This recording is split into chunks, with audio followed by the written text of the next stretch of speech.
The dust of the Chihuahuan desert doesn't just settle on the land, it settles in a man's soul. For Elias Thorn, master of the sprawling Thorn Creek Ranch, the dust was a shroud for a past he'd long since buried. He was a man carved from the harsh Texas landscape, his face a roadmap of sun and sorrow. So when a lone wagon, weathered and weary, creaked to a stop before his homestead, he expected nothing more than another drifter. But then she knocked. A woman with haunted eyes and a simple request that would unravel every thread of the life he had so carefully built. The day was bleeding out across the plains, painting the vast Texas sky in hues of bruised purple and fiery orange. Elias Thorn stood on the porch of his ranch house, a solid structure of timber and stone that seemed to grow right out of the earth it commanded. He rolled a cheroot between his calloused fingers, the scent of tobacco mixing with the dry, dusty air and the distant smell of cattle. For 5 years since his world had turned to ash, this had been his ritual, watching the sun die and feeling the familiar ache of solitude settle in for the night. His foreman, Henry Hank. Miller, a man whose face was as leathery and creased as an old saddle, had told him again that morning. "Elias, you can't keep living on jerky and week-old coffee. The boys are complaining. You need a proper cook. A woman's touch, maybe." Elias had just grunted. A woman's touch was the last thing he wanted. It was a woman's touch, or the lack of it, that had hollowed him out in the first place. That's when he heard it. Not the familiar clatter of the bunkhouse or the lowing of the herd, but the weary crunch of wagon wheels on the gravel track leading to the main house. It was a sound of desperation. No one came to Thorn Creek by accident. It was too remote, nestled deep in a valley that was both a sanctuary and a prison. He squinted his sharp eyes, picking out the dilapidated prairie schooner, pulled by a single sway-backed horse. A figure descended, moving with the stiff grace of someone who'd been traveling for far too long. As the person drew closer, Elias saw it was a woman, her dress faded, and patched a bonnet, hiding her face from the last of the sun's glare. She walked with a purpose that belied her exhausted frame, her hand held tightly by a small child, a girl of no more than 4 or 5, whose tiny legs struggled to keep pace. Elias remained motionless on the porch, a silent, imposing figure. He was not a welcoming man, and he cultivated that reputation. It kept trouble at a distance. The woman stopped at the foot of the porch steps, finally looking up. Her face was thin, etched with lines of hardship that made her age impossible to guess, but her eyes held a flicker of fierce resolve. They were hazel-guarded and deep. "Mr. Thorn?" she asked, her voice raspy with dust. "I am," he answered, his tone flat and unwelcoming. She swallowed a nervous gesture but held his gaze. "I'm Lorena Hale. This is my daughter, Rosalie." She nudged the child forward slightly. The little girl hid behind her mother's skirts, peeking out with one wide, curious eye. "I was in Redemption," Lorena continued, "at the general store. Mr. Abernathy said you were looking for a cook." Elias's eyes narrowed. Abernathy, the gossiping old storekeeper. Of course. "I might be. I'm a hard worker, sir," she said, quickly sensing a sliver of an opening. "I can cook clean mend. I don't ask for much. Just a fair wage, a roof over our heads, and a place where my girl can be safe. We won't be any trouble." Elias was about to refuse. He didn't want the complication the ghosts of woman and child would stir up in the empty rooms of his house. He didn't need the pitying looks or the inevitable questions. He opened his mouth to send her on her way, perhaps with a gold eagle for her trouble, a gesture of charity, to ease a conscience he didn't think he had. But then the little girl Rosalie stepped out from behind her mother's dress. Perhaps it was a glint of the dying sun, or a trick of the deepening twilight. She tilted her head up to look at him, her small face framed by tangled locks of dark auburn hair. And in that moment, Elias Thorn's carefully constructed world fractured. It wasn't just the color of her eyes. It was the specific shade. A brilliant, startling cornflower blue, flecked with hints of green like a summer sky over a field of new grass. It was the precise almond shape of them. The way they tilted up ever so slightly at the corners. They were eyes he knew better than his own reflection. Eyes he had memorized by candlelight, had seen sparkle with laughter and darken with passion. Eyes he had watched fade from this world in a fever dream of loss and regret. They were Genevieve's eyes. The cheroot fell from his numb fingers, rolling to a stop on the weathered porch boards. The sounds of the ranch, the wind, the cattle, the crickets, starting their nightly chorus, all faded into a deafening roar in his ears. His breath hitched in his chest, a painful, ragged thing. He looked from the child's impossible eyes to the mother's guarded hazel ones, a storm of confusion and dawning, terrifying belief crashing through him. Lorena saw the change in him. The blood drained from her face, her confident posture crumbling into one of pure animal fear. She pulled her daughter back, her hand gripping the child's shoulder like a vice. She had seen that look before, the look of recognition, the look she had been running from for 5 long years. Elias took a half step forward, his voice, a raw, disbelieving whisper, meant only for himself, a sound lost to the vast, indifferent plains. I think, she's mine. The words hung in the air between them, unheard by Lorena, but felt like a seismic shift. For a long moment, Elias simply stared, a man seeing a ghost in broad daylight. The past he had buried under years of hard labor and stoic silence was clawing its way back to the surface, and it had the face of a small child. He saw Lorena's panic, the way she clutched her daughter, as if he were a wolf about to pounce. Whatever was happening here, scaring them off now, would mean losing the answer to a question he hadn't even dared to form. He needed them to stay. He needed to know. Clearing his throat, Elias forced the shock down, burying it deep. He schooled his features back into a mask of gruff indifference, though it felt brittle, ready to crack at any moment. "The bunkhouse food is inedible," he said, his voice rougher than usual. "The job pays $20 a month, plus room and board. The cook's quarters are attached to the main house. They're small, but they're clean. You start at sunrise." Relief and suspicion warred on Lorena's face. She had expected rejection, perhaps even violence. This abrupt acceptance was disarming. She searched his eyes for a sign of his earlier shock, but found only the familiar, hard glint of a rancher stating terms. Perhaps she had imagined it. Perhaps it was just the grief that clung to this man like a second skin, making him look at everyone with a haunted expression. "Thank you, Mr. Thorn." She managed her voice, trembling slightly. "You won't regret it. See that I don't." He clipped, then turned to the door. "Hank!" He bellowed, his voice echoing across the yard. The foreman emerged from the path leading to the stables, wiping his hands on a rag.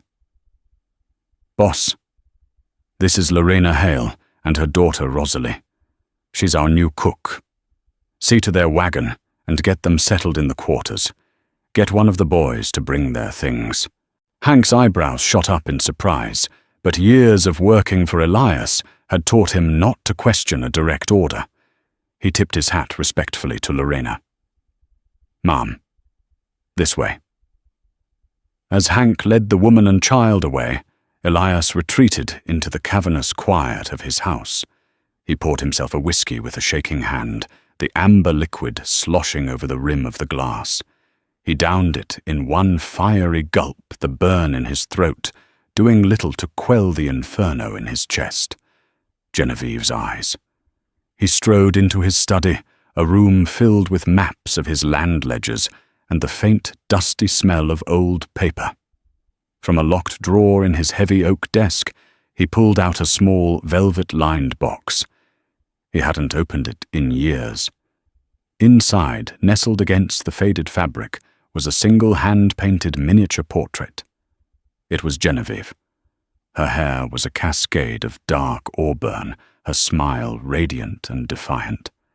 And her eyes, they were captured perfectly by the artist.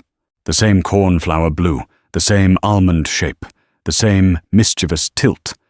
He held the portrait, his thumb stroking the smooth, cool surface, as if he could feel her warmth one last time. She had been the daughter of a powerful shipping magnate from Galveston, sent west for her health, but in reality, to be kept away from unsuitable suitors. Elias had been the most unsuitable of all a young land-poor rancher, with nothing to his name but grit and a wild dream. They had met at a town dance and fallen into a love that was as fierce and untamable as the land itself. Her family had forbidden it. They had planned to marry in secret, but her father's men had arrived first, dragging her back east. Elias had been told she married a man of her father's choosing. 6 months later, a letter, cold and formal, had informed him she had died of pneumonia. He had never believed it. Not the marriage, not the pneumonia. He had always suspected something darker, but he had no power, no means to challenge a man like her father, a veritable king in his own domain.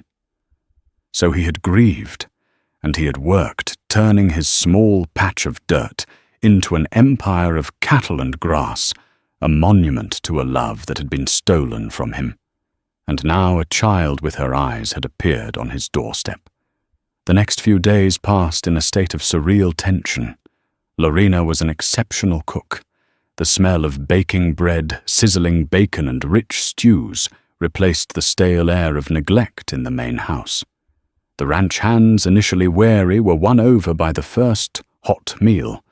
They treated Lorena with a gruff respect, and they softened completely around Rosalie, sneaking her bits of candy and carving her little wooden animals. Elias kept his distance, watching from afar. He watched Lorena work her movements efficient, and her face a constant mask of weary caution. He watched Rosalie play in the dust near the porch, a bright little flower in the bleak landscape. She was a quiet child, but her laughter, when it came, was like a melody he had forgotten existed. One afternoon, he found her by the horse corral, staring up at his powerful black stallion Midnight. The horse was notoriously ill-tempered, tolerating only Elias. "He's beautiful," the little girl whispered, not knowing Elias was standing behind her. "He is," Elias said, his voice startling her, "but he's got a mean streak. Best to stay clear." She looked up at him, her blue eyes wide and unafraid. "He doesn't look mean to me. He just looks lonely." The observation hit Elias like a physical blow. He saw himself in the horse, powerful, isolated, and lonely. He knelt, an unaccustomed ache in his knees, bringing himself down to her level. "What's your name again?"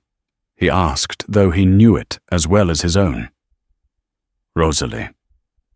"Well, Rosalie, maybe you're right." He looked into her eyes, searching, probing.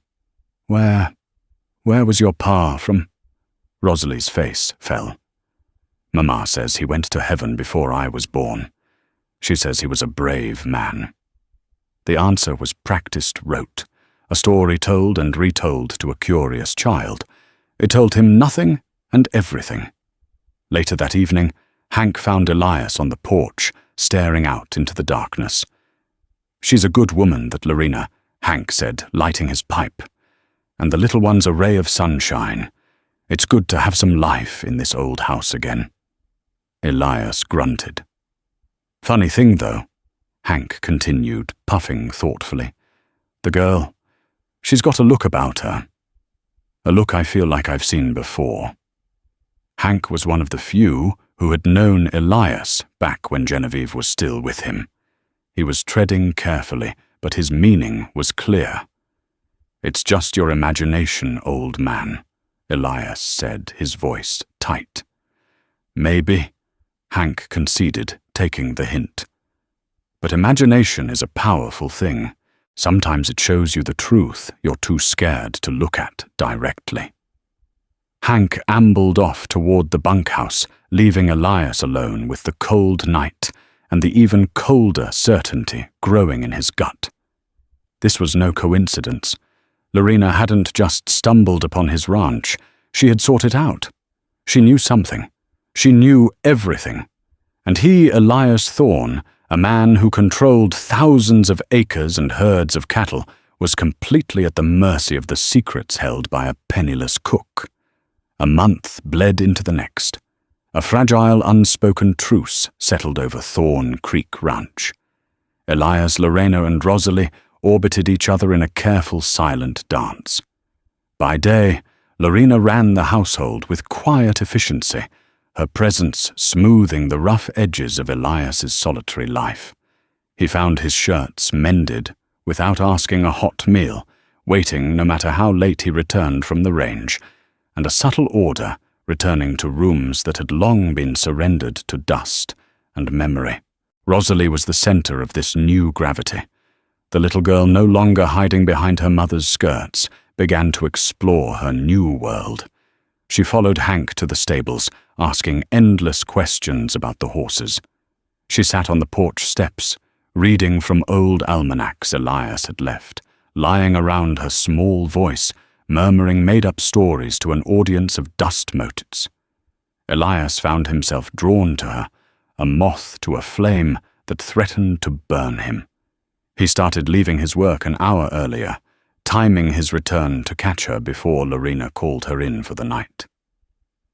One afternoon, he took a small, gentle mare and lifted Rosalie into the saddle in front of him.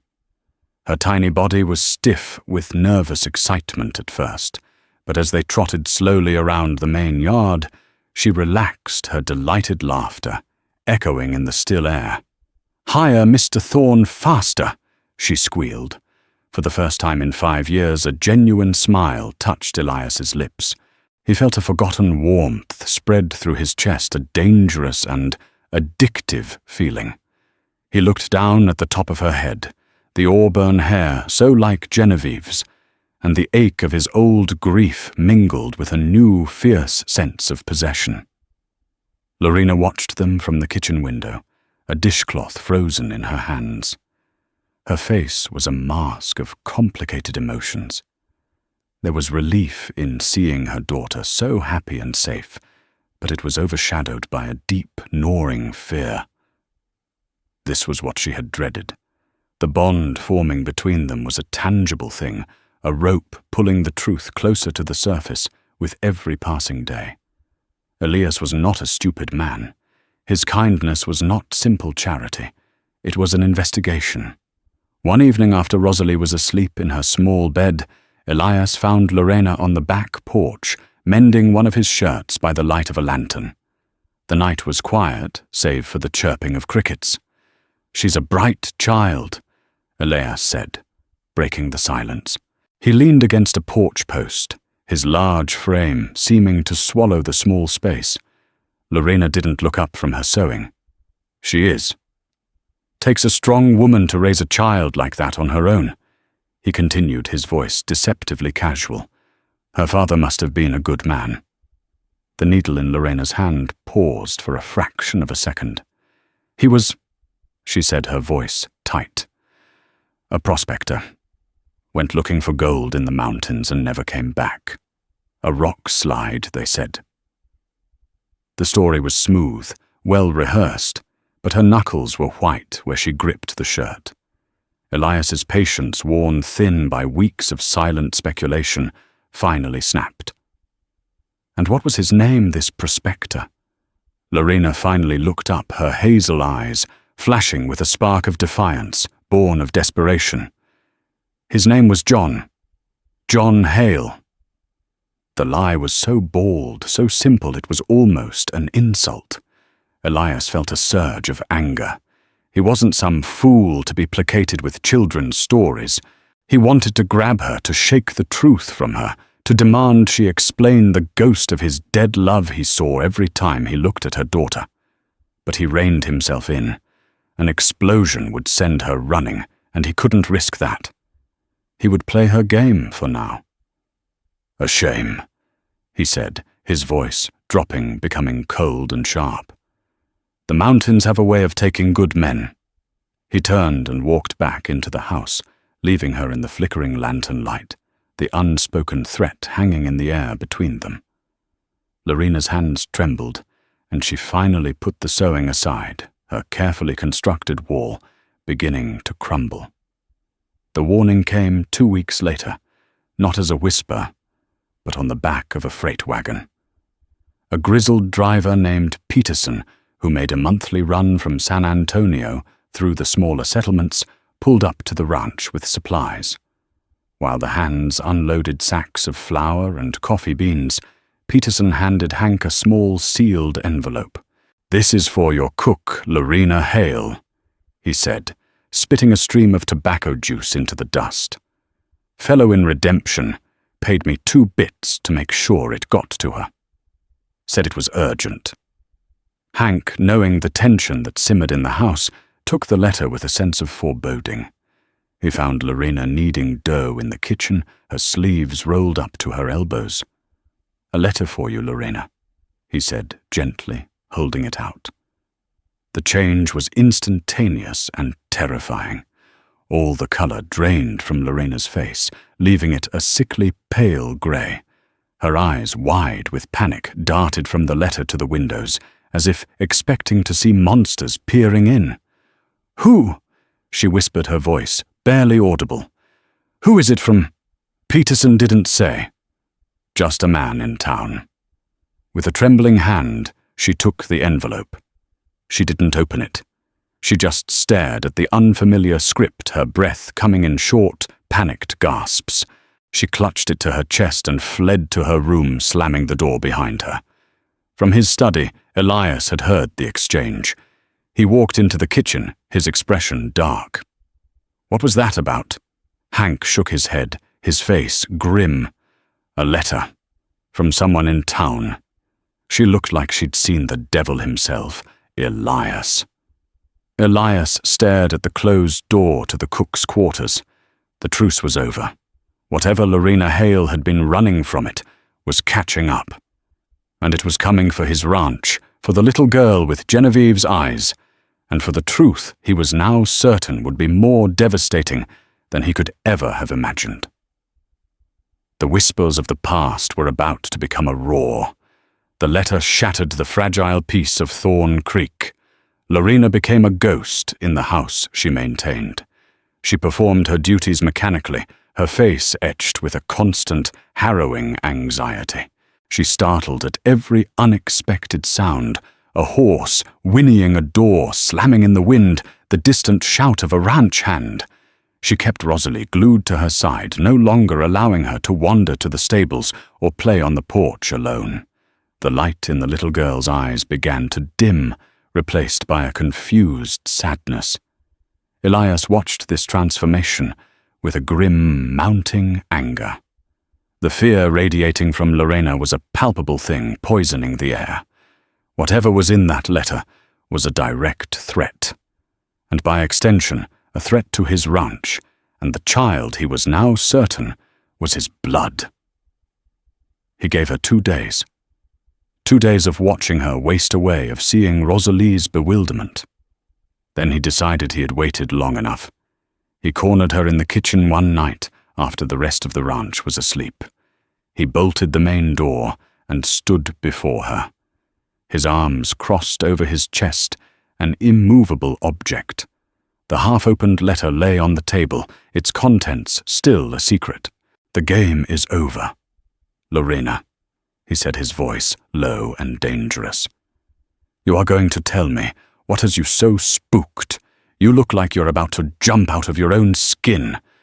You're going to tell me who you're running from. Now." Tears streamed down her face, silent and desperate. You don't understand. If he finds us, if who finds you? Elias pressed, taking a step closer. The name Lorena.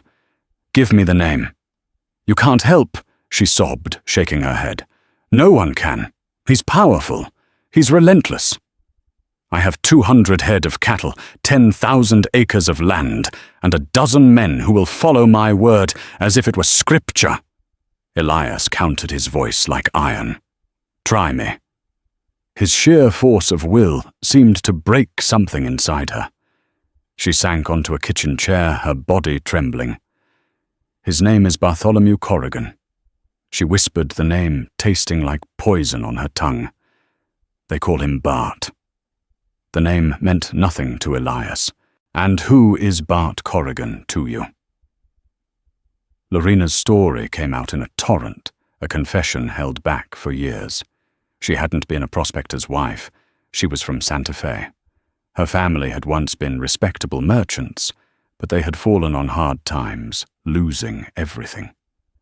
Bart Corrian, a man of immense and ill-gotten wealth from land speculation and silver mines, had been a business associate of her father's. When her father died in debt, Corrian had seen his opportunity. He didn't want a wife, Lorena said, her voice filled with shame. He wanted a possession. He paid off my family's debts, and in return, I was to be his ward, his companion. I was his property, living in his gilded cage. He was cruel, possessive. He saw people as things to be owned. Elias's hands clenched into fists. He had known men like Corrian, vultures who fed on the misfortunes of others. I endured it for 2 years, she continued, because I had no choice. Then I found out I was with child. She glanced at Rosalie's closed door, her voice dropping lower. I knew what he would do. He would claim the child as his own, another possession to control. He would never let us leave. So I ran. I took what little I could, and I disappeared into the night. I have been running ever since from town to town, never staying anywhere for more than a few months. That letter, it's from him. It means he knows I'm here. He's close. It was a harrowing tale, but Elias noticed the crucial omission. She spoke of the child, but not of the father. She had crafted a narrative that explained her fear without revealing the most important secret of all. Why here, Lorena? Elias asked, his voice softer, now probing. Of all the ranches in all of Texas, why come to Thorn Creek? Lorena hesitated, twisting the fabric of her apron in her hands. Because I knew of you. In Santa Fe, I knew someone who spoke of you. They said you were a hard man, but a fair one. They said you understood loss. She paused, then delivered the carefully chosen half-truth. I knew Genevieve. Elias flinched, as if he'd been struck. The name spoken aloud in this house for the first time in years was a physical shock. Genevieve was a friend, Lorena said carefully, testing the waters.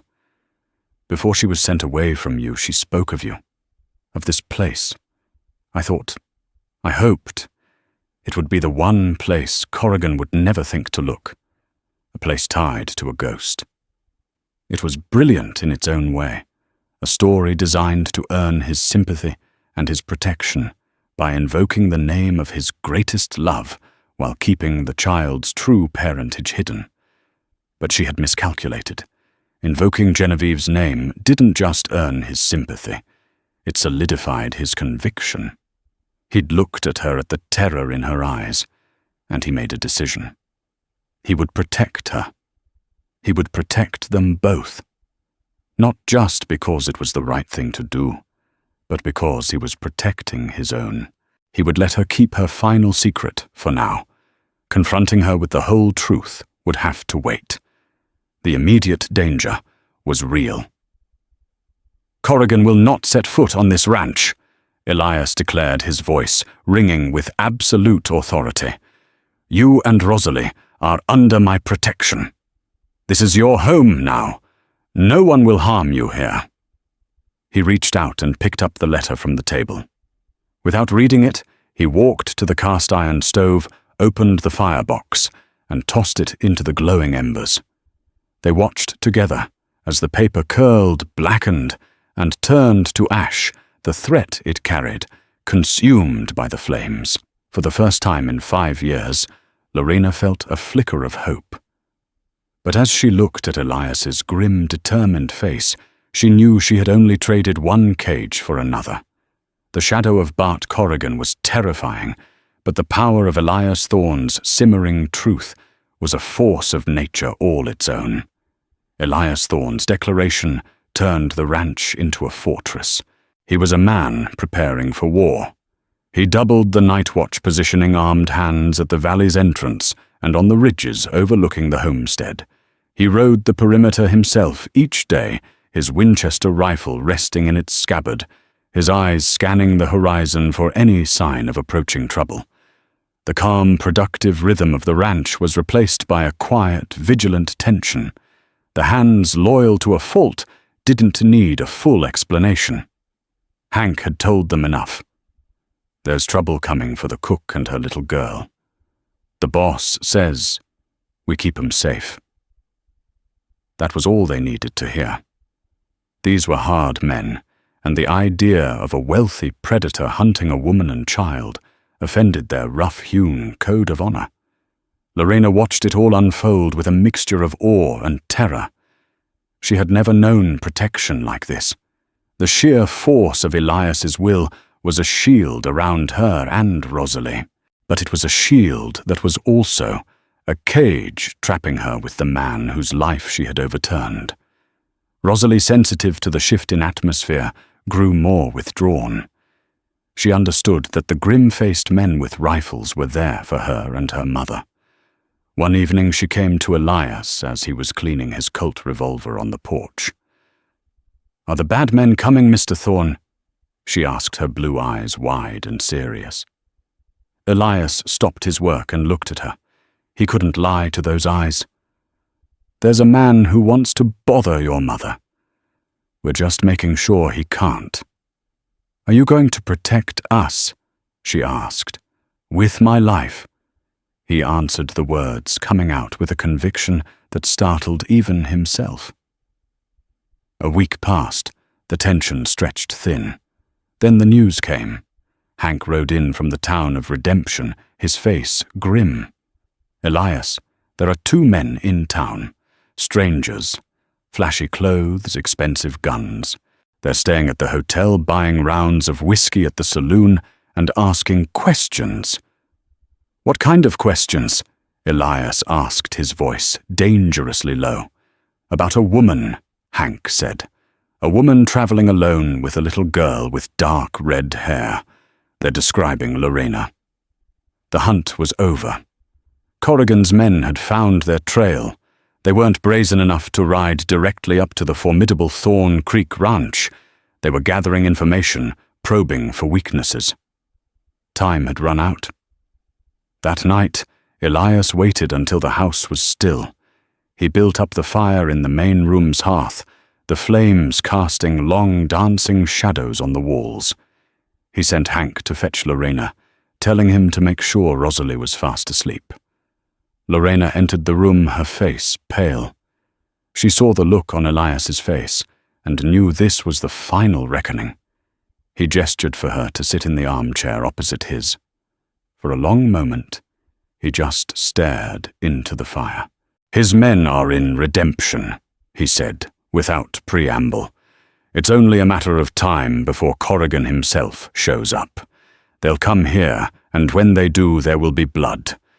My men might die protecting you. Before I ask them to risk their lives, I need the whole truth. Not the half-truths, not the stories. Everything." Lorena began to tremble. "I told you." "No!" He interrupted, his voice cutting through her protest. He stood up, walked to his study, and returned with the small, velvet-lined box. He opened it and placed the miniature portrait of Genevieve on the mantelpiece, right in the center, where the firelight illuminated her smiling face and her impossibly blue eyes. "You told me you knew Genevieve," he said, his voice thick with emotion. "You told me she was a friend. You used her memory to get through my gate. Now you will tell me the truth of it. And you will look at her while you do it." Lorena stared at the portrait, and her composure finally shattered completely. A great shuddering sob escaped her, the sound of a dam breaking. The secrets she had carried for so long a burden that had bent and nearly broken her came pouring out. "I wasn't just her friend," she wept, her words choked. "I was her lady's maid, her confidant. When her father dragged her back from Texas, she was already carrying your child." Elias stood as still as a statue, his heart hammering against his ribs. He had known, but hearing it confirmed was like a lightning strike. Her family was horrified. Lorena continued, her eyes fixed on Genevieve's portrait, as if confessing to her spirit. A child out of wedlock with a man they considered no better than dirt. They locked her away in a remote wing of their estate, telling the world she was ill. They brought in a private doctor. Their plan was to take the baby as soon as it was born and send it to an orphanage to erase the scandal. She wiped her eyes with the back of her hand, her voice gaining a desperate strength. But Genevieve fought them. She made me promise. She knew she was weak, that the birth would be hard on her. She made me swear on my life that if anything happened to her, I would take her baby and run. That I would never let them have her. And that one day, when it was safe, I would bring her here. To you. She said you would know she was yours the moment you saw her eyes. The story of the pneumonia had been a lie to cover the truth. Genevieve had died from complications of childbirth alone, and a prisoner in her own home. But in her final moments, she had orchestrated her daughter's escape. Lorena, true to her word, had taken the newborn. Rosalie bribed a stable hand and fled into the night. She had been running ever since. "And Corrigan?" Elias asked, his voice hoarse. He had been one of her father's chosen suitors, Lorena explained. He was obsessed with her. When he learned she had died but that a child had vanished, he put two and two together. He didn't care that the child wasn't his. He saw her as the last piece of Genevieve, something he was entitled to own. He has been hunting us for 5 years, not for love, but for possession. Silence descended on the room, broken only by the crackling of the fire. Elias walked to the mantelpiece and picked up the portrait, his gaze shifting from Genevieve's painted eyes to the closed door of the room where their daughter slept. Everything, the 5 years of desolate grief, the hard-won empire of grass and cattle, the solitude, it all realigned, snapping into a new terrifying and beautiful clarity. He wasn't just a rancher anymore. He wasn't just a man avenging a lost love. He was a father, and hell was coming to his doorstep. The dawn broke cold and grey, the sky a sheet of unpolished steel. There was no bird song. It was as if the land itself was holding its breath. Elias had been up all night coordinating with Hank. The plan was simple, brutal, and final. There would be no negotiation. There would be no surrender. Thorn Creek was his, and what was his, he protected. He had sent 2 of his best riders out before sunrise, not to flee, but to watch the main trail from the high ground and send back a signal when Corrigan's party was spotted. Inside the main house, Lorena was packing biscuits, dried beef, and filling canteens with water, her movements swift and purposeful. The terror of the previous night had been burned away, replaced by a grim resolve. She was no longer just a refugee. She was a mother defending her child's home. Rosalie, blessedly unaware of the specifics, had been told they were preparing for a big storm, and was helping stack firewood in a corner of the main room away from the windows. The signal came just after 9 o'clock, a single rifle shot echoing from the northern ridge. It meant a party of more than 5 riders. "They're here," Hank said, standing beside Elias on the porch. "Right on time." Elias nodded, his face a granite mask. "Get the men in position. Bar the bunkhouse. This fight happens here at the house. We protect the women." He corrected himself. The woman and the child. The ranch hands, armed and ready, moved with quiet discipline to their designated spots behind the stone walls of the corral in the hayloft of the barn and at the windows of the main house. Elias took his position at an upstairs window that gave him a clear view of the entire front yard and the track leading up to it. He could see them now, a column of 8 riders moving at a confident trot. At their head was a man on a fine grey stallion. He was dressed in an expensive black suit, looking ridiculously out of place in the rugged landscape. Even from a distance, Elias could see the arrogance in his posture. Bart Corrigan. They stopped just out of effective rifle range, a silent, menacing line. One of the men trotted forward, holding a white cloth, a parley. "Don't shoot," Elias called down to his men. "Let's hear what the vulture has to say." Corrigan himself rode forward, stopping 50 yards from the porch. His face was handsome, in a cruel, sharp way, with cold, calculating eyes. "Thorn," he shouted, his voice smooth and cultured. "My name is Bartholomew Corrian. I believe you have something of mine. A woman named Lorena Hale and a child. This is a private matter. Send them out, and my men and I will be on our way. You and your ranch have no part in this." Elias leaned out the window, his voice rolling across the yard with the power of a thunderclap. "Everything on this land is my part, Corrigan. The woman is under my protection. And the child—" Elias paused, letting the words hang in the air. "The child is my daughter. You will turn your horses around and ride out of this valley now. This is the only warning you will get." A flicker of surprise, then rage, crossed Corrigan's face. He had expected to deal with a simple rancher, not a rival claimant. His smooth facade cracked. "You're a fool, Thorn," he spat. "That girl is the last remnant of a fine bloodline. You think I'll let her be raised by a dirt-scrabbling cattleman? I'll tear this place apart, stone by stone." "Try it," Elias answered coldly, and withdrew from the window. The time for talk was over. Corrigan wheeled his horse around and galloped back to his men. A moment later, he raised his hand and dropped it. The crack of rifles split the morning silence. The siege began.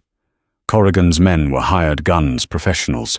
They dismounted and used the terrain for cover, advancing methodically. But Elias's men were fighting for their home. They were better shots, and they knew every rock and ditch. The air filled with the deafening roar of gunfire, the whistle of bullets, and the acrid smell of gunpowder. Inside, Lorena took Rosalie to the root cellar, the safest place in the house, settling her on a pile of burlap sacks with a blanket and a wooden horse. "You stay here like a brave girl until Mama comes to get you," she whispered, kissing her forehead. Then she went back upstairs. She found Hank reloading rifles by the main door. "Give me one," she demanded. Hank looked at her in surprise. "Mom, your place is with the child." "My child is in danger because of what's out there," she said, her voice steely. "I can load. I can shoot. I'm done running." He saw the fire in her eyes and handed her a spare rifle and a box of cartridges. "Keep your head down." The battle raged for over an hour. A bullet grazed Hank's arm. One of the ranch hands in the barn was hit in the leg. But Corrigan's men were faring worse. Elias, firing with methodical precision from his upstairs perch, was a deadly marksman. He took down 2 of the gunmen himself, his shots unerring. He was fighting with the ferocity of a bear defending its cub. This wasn't about land or honor anymore. It was primal. He was protecting his daughter. Seeing his forces dwindling, Corrigan grew desperate.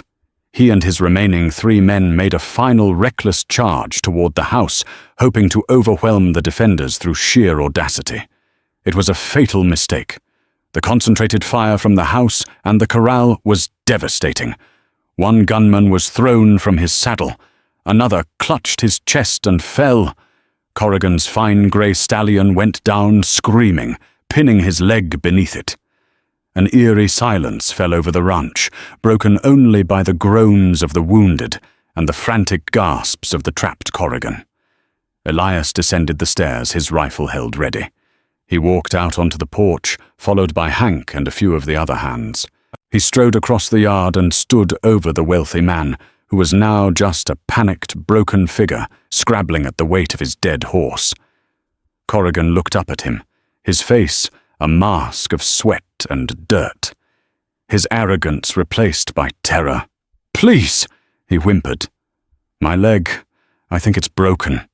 Take what you want. Money, I'll give you anything." Elias looked down at him, his face devoid of any emotion but contempt. "You own nothing I want," he said. He didn't raise his rifle. He wouldn't give him a death in battle. He turned to Hank. "Get him on a wagon. Take him and his wounded to the sheriff in redemption.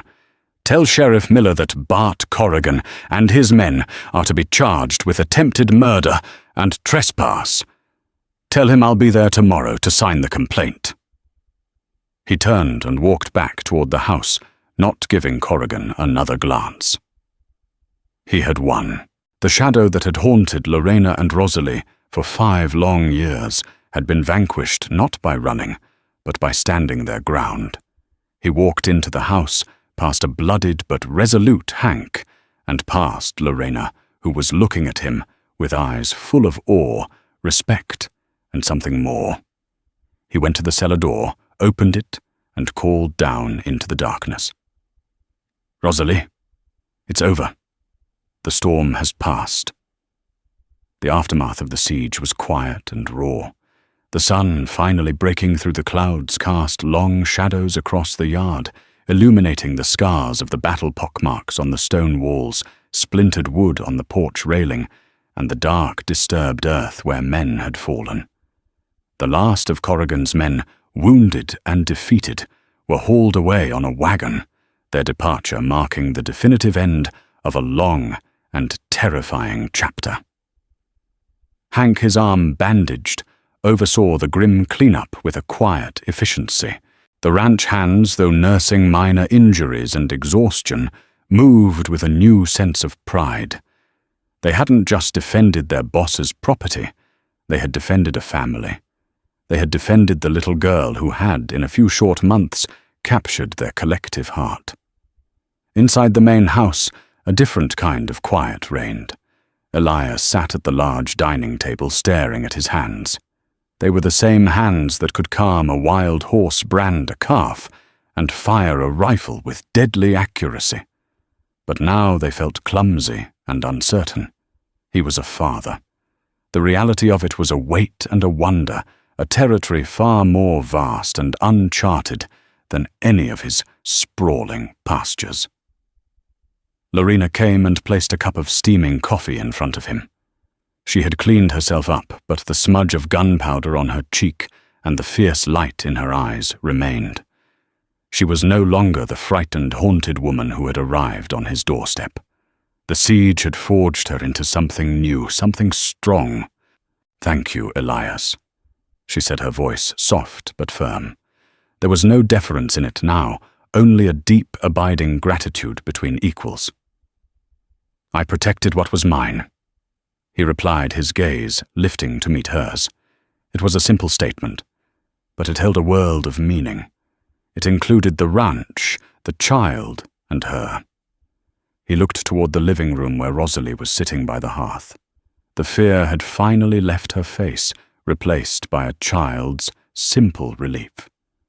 She was carefully tending to a small wooden horse one of the hands had carved for her, wrapping a tiny strip of cloth around its injured leg.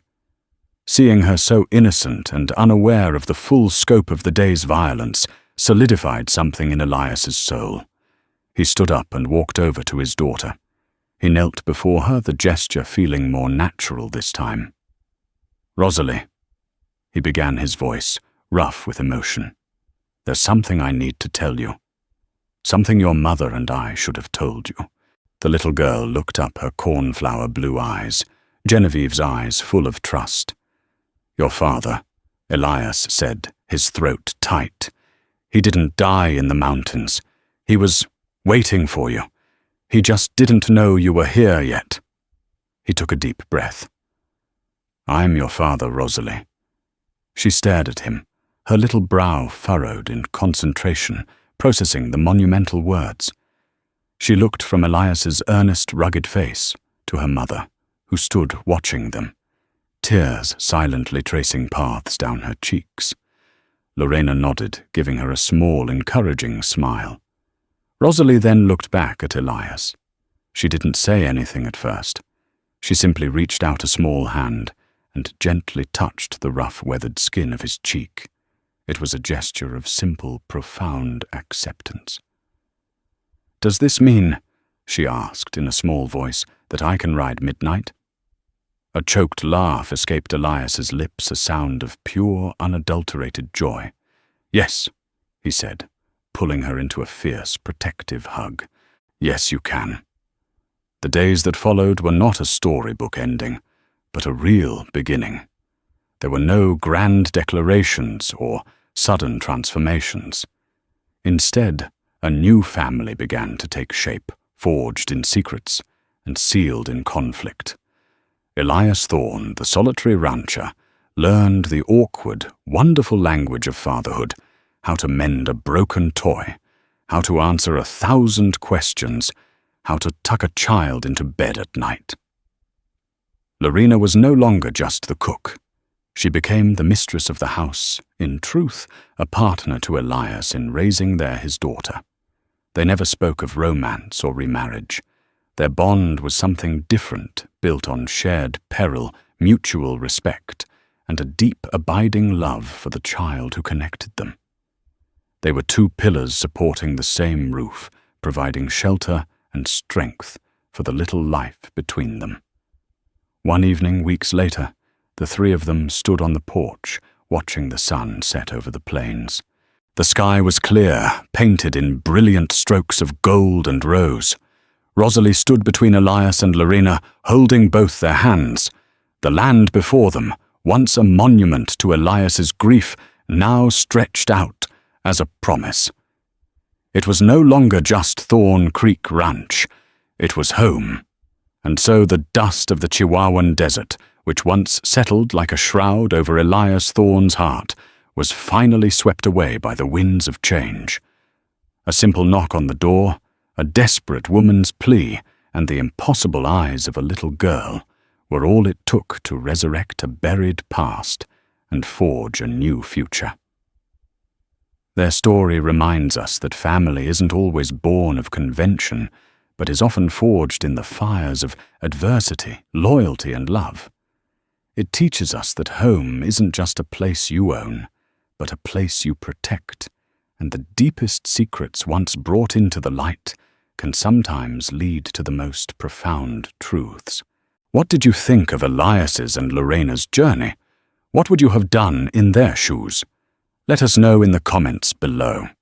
If this tale of the Old West captured your imagination, please give this video a like, share it with a fellow storyteller, and be sure to subscribe to our channel for more tales of grit, heart, and history.